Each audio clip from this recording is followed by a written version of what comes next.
जय हिंद दोस्तों। 2025 की शुरुआत के साथ वेस्ट में चल रहे रशिया यूक्रेन युद्ध को भी 3 साल पूरे होने वाले हैं। वर्तमान में इस युद्ध को लेकर क्लेम किया जा रहा है कि रशिया और नॉर्थ कोरिया के बीच में हुई संधि के तहत नॉर्थ कोरियन सोल्जर्स जो है वो रशिया की तरफ से कर्श जो है वहां पे फाइट कर रहे हैं यूक्रेन के खिलाफ। एक दूसरी तरफ ये जो ग्रुप है, ये ग्रुप बिलोंग करता है वहां की एक elite fighting com storm corps को लेकर, और यहां से न्यूज में आई ये स्टॉर्म कॉर्प्स। इसको लेके कई तरह के दावे जो है वो सरकार द्वारा अलग अलग एजेंसीज द्वारा किए जा रहे हैं। बट इस दावे में एक दावा ये भी है कि ये जो कोरियन सोल्जर्स जो फाइट कर रहे हैं आपका यूक्रेन में, इनमें जो डेथ टोल है वो काफी ज्यादा है।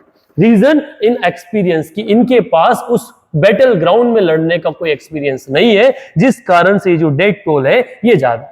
यूक्रेन के क्लेम माने तो लगभग 3000 में से 1000 सोल्जर्स जो है वो मारे गए हैं। वहीं कुछ और एजेंसीज कुछ अलग अलग क्लेम करती है।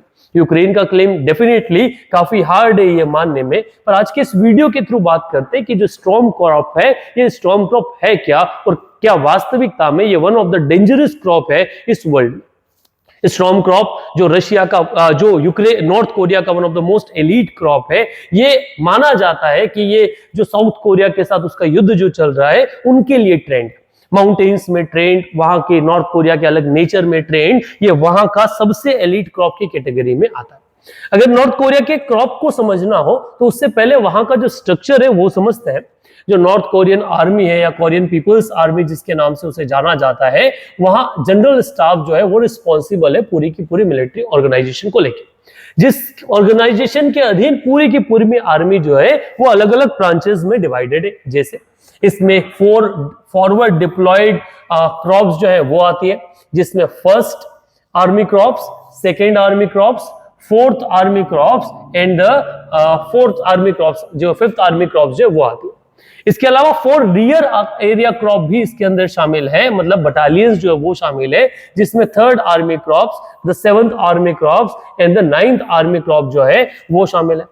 और वहीं जो एक डीपीआर के मेंस एसओएफ यूनिट के नाम से 11 आर्मी क्रॉप है, जिसे स्टॉर्म क्रॉप के नाम से भी क्या है जाना जाता है। इसके अलावा मैकेनाइज्ड क्रॉप जो फॉरवर्ड एरिया में डिप्लॉयड है।